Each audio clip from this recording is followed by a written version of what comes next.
Hey there, comic book friends and fiends. It's Rob here in front of the Great Wall of Comics. I went to San Francisco Fan Expo this past weekend. Let's take a look and see what I picked up.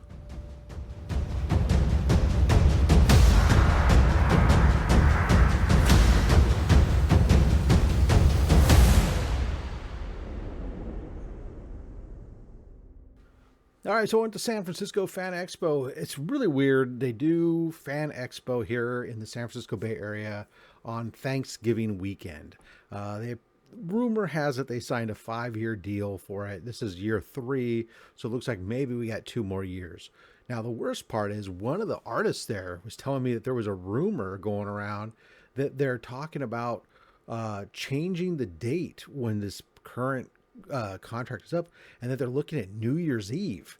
It's like, what is your craziness desire to do comic book conventions during holidays? That's the silliest thing I've ever heard of. But anyways, San Francisco Fan Expo, went up there just on Saturday for a little bit. It's not a huge convention. It is layered on multiple levels, and actually you could spend a lot of time there depending upon what you're into. But Fan Expo, like many cons held these days, is a pop culture con. It has a little bit of anime, a little bit of horror, a little bit of comic books, has a lot of different elements to it.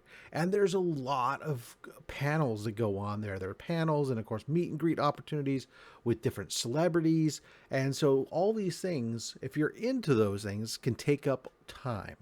If you're not into those things, this guy, and all you're there for the comics, well, then I can get in and out of there in about 3 to 4 hours maximum, depending upon how much time I really want to do digging through books. Because there's maybe 7 or so comic book vendors dedicated there. Now, fortunately, over compared to years past, that's almost double, and the number of them that have multiple booth spaces, 20-foot or 30-foot booth space fronts, has increased. There was only a couple that were really small. And then there's a couple other vendors there who have a mix of stuff, including some comics. So those, if I want to dig through those, if you really wanted to dig, then there's some opportunities there. But there's not like, you're not digging for dollar books. There's not a lot of dollar books there at San Francisco Fan Expo. It's mostly, low key, minor keys or older run fillers. I did see a lot of Bronze Age and some Silver Age back issues, as well as Copper Age stuff there. Anyway, so we pick up. So anyways, you go to Fan Expo. It's like almost always the first thing that you do is you walk in the door. You're hit with the Fan Expo booth where they're selling all their exclusives. Now, this year they sent me an email ahead of time saying they're doing a Black Friday sale, so you save 30% off. So I was able to go log on and order the couple items I wanted in advance and just have them shipped to me. That way I didn't have to pick them up and haul them around there at the con. And with the 30% savings, I still, even with the paying a little bit for shipping, I saved money.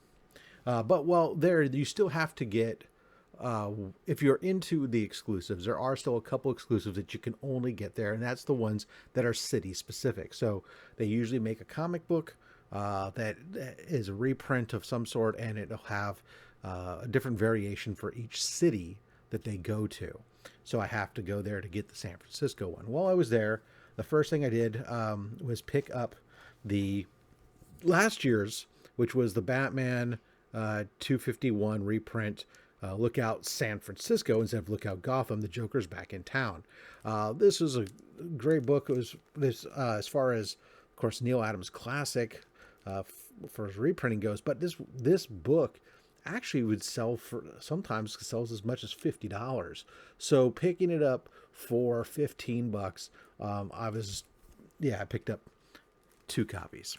Now, the only drawback to these are polybagged, and they have been stored since last year. So when they stack them, and there is a big seam on the back of this polybag, there is a crease that goes through here, but it can be pressed out.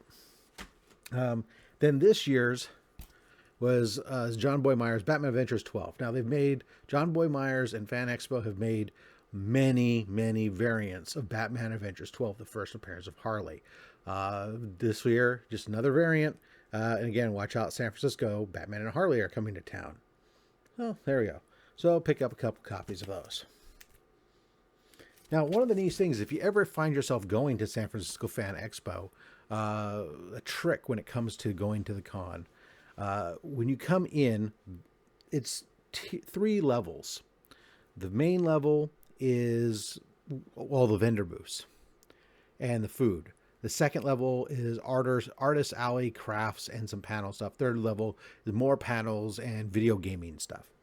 So when you come in, there's a booth there selling all these exclusives right as soon as you come in the door. Don't stop there. That one gets packed by a lot of people. We immediately went upstairs, and well, that one downstairs had a huge number of people in front of it. When I went up to the second level, that booth was empty. Nobody was there except for the attendant waiting for somebody to come buy something. Save you time. All right, and while we're up on the second floor, time to get some books signed. I stopped by a couple artists there that I wanted to get some books signed by. First one, John Jang, was there, San Francisco local. He's there signing some books, and I had some books I brought with me for next year's Comics Curing Cancer for him to sign. John, a great supporter of Comics Curing Cancer, was nice enough to sign the books for the ones that were for Comics Curing Cancer for free. So thank you, John. I appreciate that. First one that's going up for Comics Curing Cancer is this Transformers 13 featuring Megatron. Signed there. And then we got this Spider-Gwen Ghost Spider.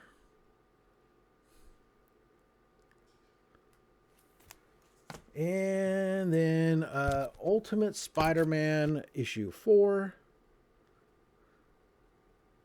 And issue 5. So those 4 books all signed by John Jang for Comics Curing Cancer next year. Comics Curing Cancer, if you don't know, check the links down below. It is, of course, an official campaign of the American Cancer Society. In 2024, we raised over $55,000 for the American Cancer Society, thanks to members of the community like you.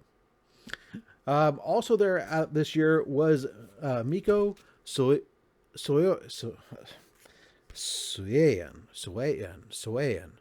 I was like, I heard him pronounce his name, and it's like Hawaiian, but Suayan. Miko Suayan. There we go. I got it now.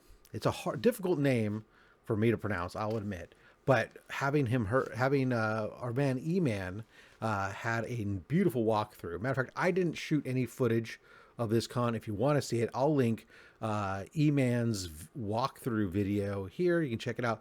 But one of the things he did ask Miko how he pronounced his name. He pronounced it, and I remembered it sounded like Hawaiian, but it's Sawaiian. So there you go.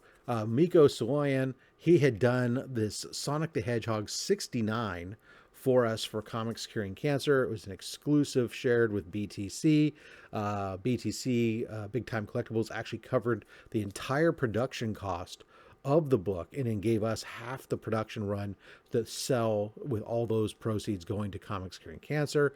I had a couple copies here, so brought them by, and Miko was cool enough to sign them again at no cost because they were for Comics Curing Cancer. So there we go. We got 3 signed copies available. They're going to be coming up. So that was very kind.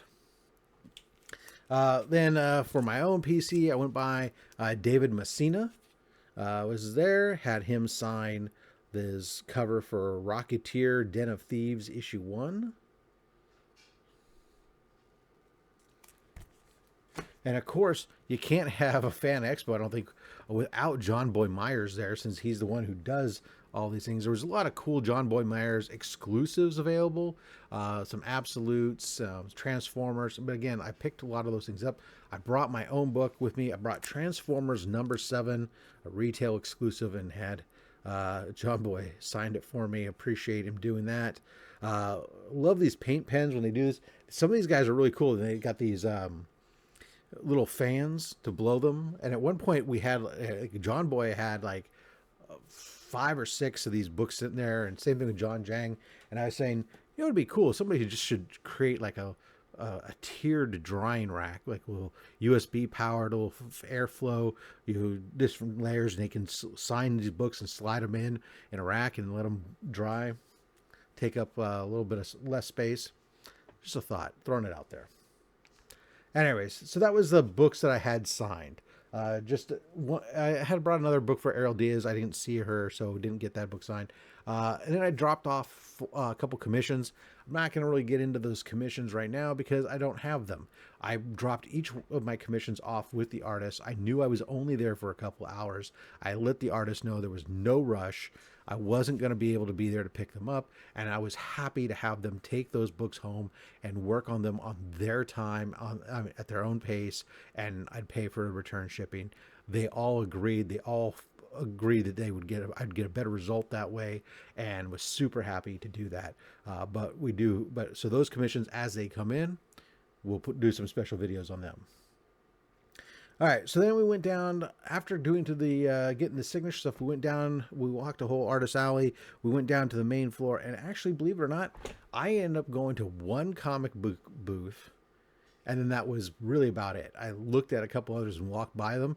I only shopped at one booth. Why?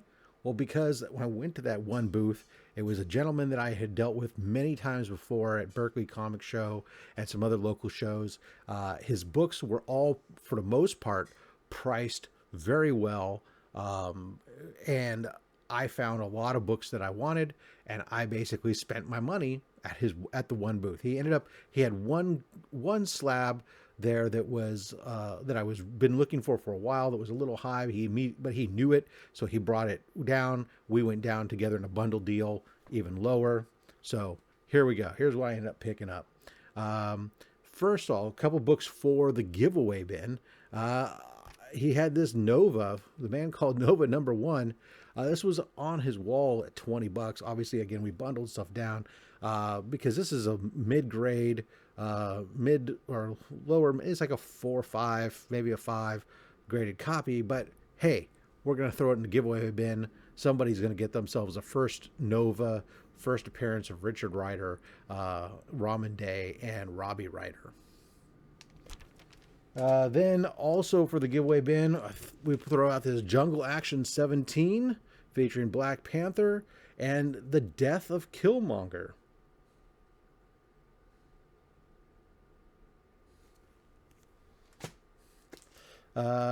This one I picked up because it had a label on the cover that said it was a Neal Adams cover. Now, it's not a Neal Adams cover. It's a Nick Cardy cover, but it had a backup story.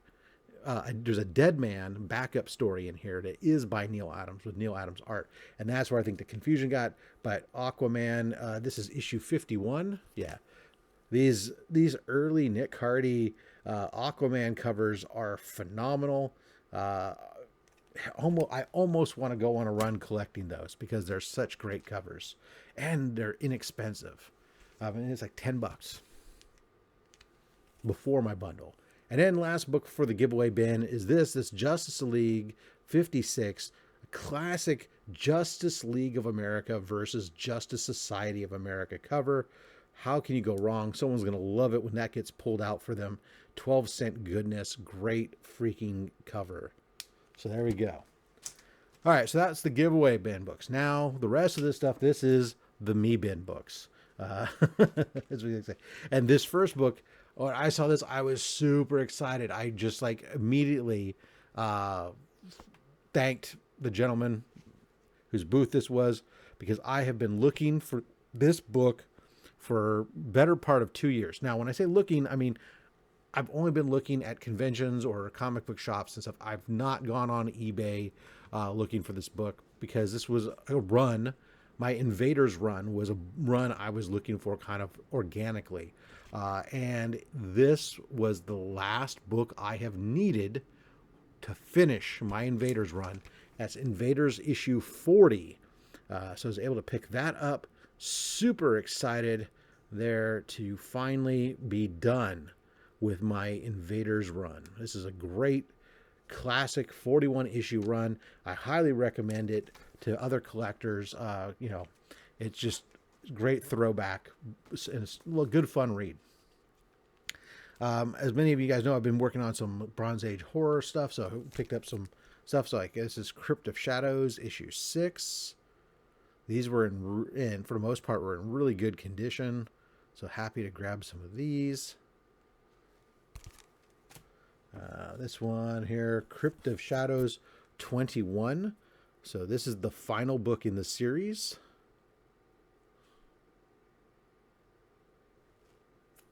A lot of these Bronze Age runs, especially the Marvel ones, are fairly short. There's only maybe a lot of them, sometimes 20 issues, maybe a little bit more. But here's Where Monsters Dwell. Actually, a little bit one of the longer runs. But this one, I've got most of the books. Was happy to find one book that I still needed for my run. And Tomb of Darkness, issue 9. Believe it or not, this is actually the first book in the run. There are several of these where for some reason the first book in the run is not issue 1. It's something in the middle. Who knows? And the last Raw book we picked up was Tomb of Darkness, issue 11. Just an amazing cover. Love this. Spawn of the Witch Woman. Great looking cover. So there you go. So those were the Raw books. I picked those up. Was pretty happy with them. Total on them was like $135 based on what he had covered there. We bundled them together, and I said, "Hey, okay, let's talk. Let's make it so that way I have to take this slab." Now, this is a slab that probably 3 years ago was not on my radar whatsoever. But due to doing the show I do, only slabs on Saturdays, where we have different collectors come on and showcase their collection stuff, this book has become on my radar. I didn't realize it was as big of a book as it was. And then because I'd never read the story. And everyone kept telling me, you haven't read this? You'd love it. You have to read it. So I picked up the compendium and started reading it. And sure enough, it's a phenomenal story.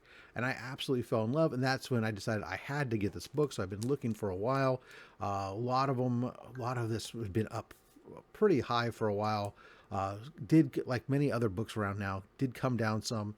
And the retail space on it, the book has been selling for anywhere from $300 to $330 in a 9.8. And the gentleman had it tagged at like $400. I said, well, what can we do here? And he knew that where the market was on it. He said he'd come to 300, but I was like, I'd really rather do a little better. As a deal here, we basically got it down to where I paid $280 for this and $100 for the book. So we paid $380. We get the whole lot here. We got Saga issue number 1, first printing. You do want to be careful if you go looking for one of these. There's 5 different printings where what changes is the color of the trade dress there. And that will determine which printing it is. And you'll want to know that so you're educated on what book you're buying, so you don't pick up a third printing thinking you're getting a first printing and pay first printing pricing. Also, there is like an India Comic-Con convention that looks very similar and stuff like that. So again, just beware if you decide to go get a copy for yourself. It's blank on the backside. And for Chris, who would like me to read what's on the right side of that label, it is the first appearance of Marco, Alana, Hazel, Prince Robot the Fourth, Special Agent Gale, Vez, The Will, and Lying Cat. So there we go. Saga issue number 1. And that's going to do it. That's the pickups for this year's San Francisco Fan Expo. I was super happy. I stayed on budget, and once I hit even though I blew my budget at one vendor, I'm super happy with the books I got. I'm happy with the price I got, and I was happy to just walk away from all the other vendors and call it a day. So that's going to it. Let me know down below, what did you think of this year's haul? Did I do okay? Are there any books on here that you think should be tracking, or maybe a book you think, Rob, why on earth would you get that? Let me know to sound off down below. And until next time, hit those cons, hit those stores, hit this online, whatever you want, but you collect what you want. Don't listen to anybody else, including me. I'm just a fat man with a fat stack of comics and a fat opinion. Thanks for watching.